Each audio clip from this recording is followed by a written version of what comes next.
कहते हैं साध सोए जो सीधा चाले।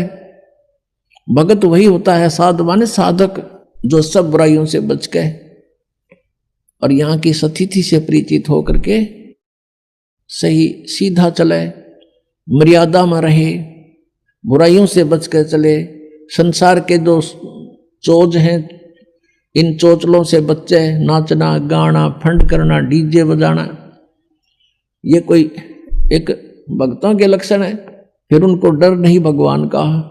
तो ये काल चाहता है कि ये भक्ति ना करें, नास्तिक हो जा, और ये नाचना गाना डीजे बजाना, ब्याह के ऊपर इतना खड़दू उतार दे। 2 बच्चों का संस्कार जोड़ना, 4 आदमी बैठ के ये कहना भी हम अपनी पुत्री का विवाह आपके पुत्र से करते हैं, ब्याह हो गया, इसका आगे कितना फंड कर लो बता। शादी बच्चों की वचन से हो गया, वचन से पराये होते हैं, वचन से सारी सृष्टि रची हुई है। वचन के ऊपर रहे आदमी खरा तो उसको हर तरह से सुविधाएं प्राप्त होती हैं। और फिर नाचना और गाना और फलाना करना, इतने दान दे दिए, वो तो अपने सिर पर बाहर रखना है, गधा बनना उसका। किसी के पैसे पास्ता रख के कभी सुखी नहीं हो सकता प्राणी। तो जब तक हमें ज्ञान नहीं है तो हम ये विष खा ही रहे थे। अब पता लग जाएगा कि ये तो बहुत भयंकर काम है। कहते हैं तुमने उस दरगाह का मैल नहीं देखा और धर्मराज के तिल तिल का लेखा। कौन बिराने बाहर न डोए। फिर जैसे कल आपको कथा सुनाई थी, एक साधु संत बन रहा था, नकली भगत ने उसको प्रार्थना किया भक्ति कर लो हमें सेवा मिल जाएगी संत की। वो उसके चौबारे में रहने लग गया।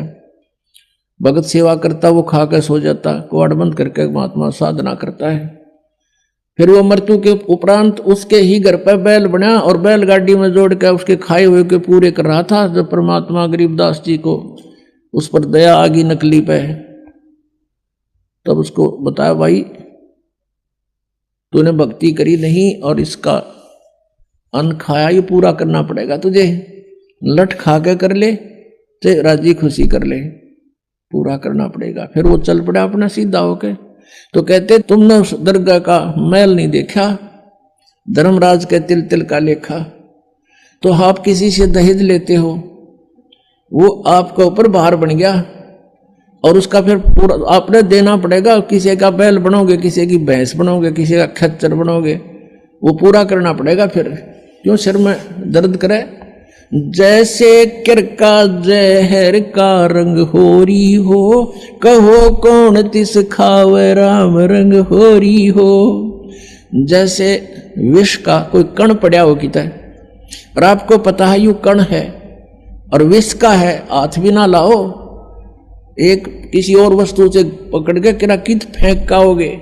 तो ऐसे जो आप ये क्रियाएं कर रहे हो, रिश्वत ले रहे हो या किसी से दहेज ले रहे हो या किसी की हेराफेरी कर रहे हो हैं, या कोई ब्याज ले रहे हो, कहते हैं ये जहर खा रहे हो आप। तो गिलास के गिलास पी रहे हो, अरे किरका भी जहर का खाना नहीं गवारा होगा। तो कहने का भाव ये है कि हम अज्ञानता के वश ये नालायकी कर रहे हैं, और जब पता लग जाएगा इतनी भयंकर मार पड़ेगी इसकी। तो जैसे किरका जहर का रंग होरी हो, कहो कौन तिस खावे राम रंग होरी हो। कहते कौन खा फिर जहर ने, पता लग गया था।